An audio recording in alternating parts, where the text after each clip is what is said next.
Ayan guys, kanina kaya na gas ito maano to matigas din natin maiikot. Ayan, kaya naiikot na kasi ang ginawa natin pinalas to, tapos ito ano tawag dito, basta ito parang ihin niya silinya dali yan pang ano yun. Ito yan, kailangan kalasin lang to. Ayan, sabi nila issue daw ng click to talagang tumitigas siya pag matagal na walang linis. Lalo na pag lalo na pag siga ka. Sigamit. Ayan, kagaya yan. Siga din yan. Ayan, sigamit ang motor, walang linis. Uy, nakalinis ko lang ng motor ko. Ito, kailangan lang natin lagyan ng pag nakalas nyo na, bugahan nyo lang ng ito. WD-40, tapos lagyan natin ang langis. Okay, grasa pala, grasa. Ngayon, wala kaming grasa pulubi. Pulubi namin. Pinasa pa dyan. Ayop. Pwede ba ito? Kailangan lang madulas to para maganda yung laro. Ayan, lagyan natin ang langis. Tapos, balik na natin. Pag pinasok natin, baliktad. Try muna natin kung ano na. Dito, try mo. Try muna natin kung suabe na. Wow, ilang tulas diba? Sagad na diba? So yan, pag okay na ganyan, balik na natin yung spring. Spring muna. Yan, shoutout kay Papa Gerald. Ito yung bagong mekanika ko yan. Kargado motor niyan, pati muka.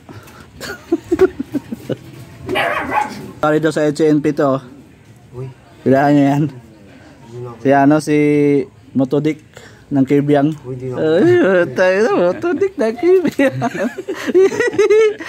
Nakaklik na yan guys. So, dati naka-raider.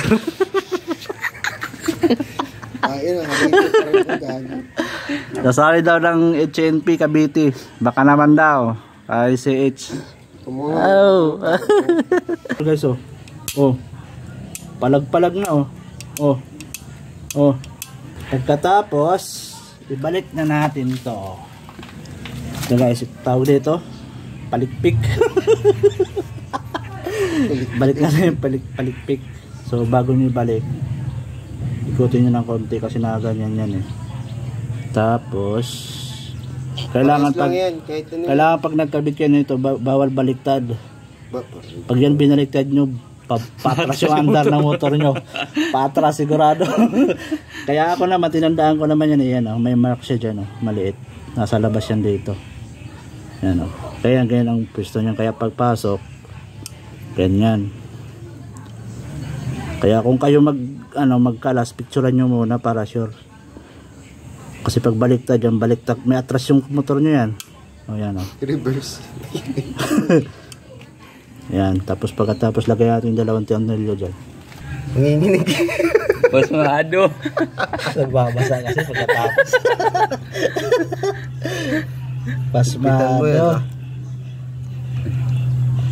Tapos ito guys, kailangan sikipan nyo na maigi kasi pag yan yung palikpik na tanggal yan, sabog yung nyo. Tornilyo kamo.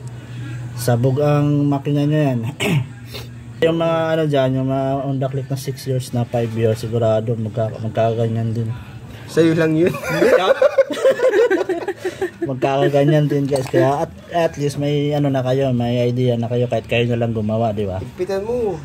So kailangan igpitan natin yan, sabi ni boss. Ito yan guys, nakalagay. Pag nilagay nyo yan, yun yung pinakalak niya Ay, hindi pa pala, ito yung pinakalak. Siksik mo lang. Ayan Huwag lang tumiklop Yan sa pag ganyan, nakalak na yan Ayan, nakalak na yan guys. Ayan tama ba? Tama yan. Yan Yan, tapos tornilyo. Star screw pala to. Meron ka dyan? Yawa. Ito, ipan lang natin. May mark naman yan nabura lang. Kaya kung saan nakamark, nakatapat yung mark, doon din yung sikip mo. Nabura lang yung mark ko Okay. So yun guys, kakabit na natin sa motor natin. So yung motor Tara, let's go. Tara. A few moments later. Yan guys, papunta na kami sa bahay. Kakabit na namin yung parandil body. Kasi na yung ano, hindi na siya stock up. Yan, shoutout kay Motobik ng Kibiyang. Yes! Okay, pag naka-helmet. Last shoutout kay Papa Dial dyan sa likod oh. Yan, kargado motor niya, pati driver. Nakita mo naman oh.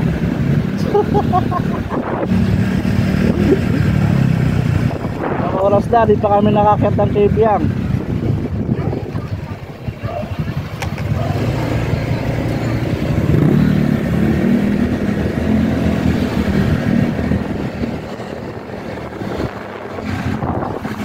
So guys, kakabit na natin to ha. Diba?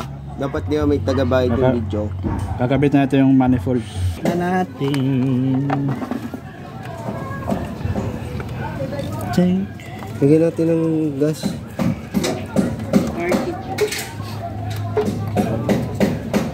Gagawin mo kalinis-linis eh. Linis yun.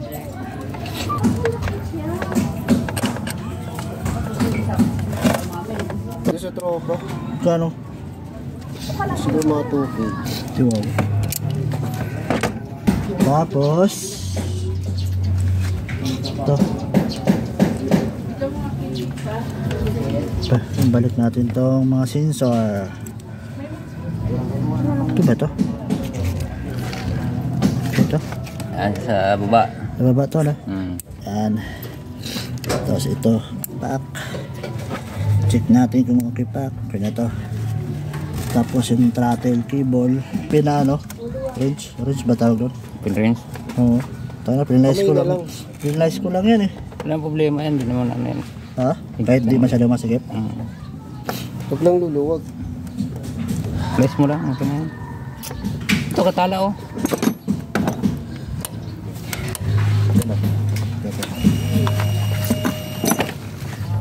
Ano 100 ka?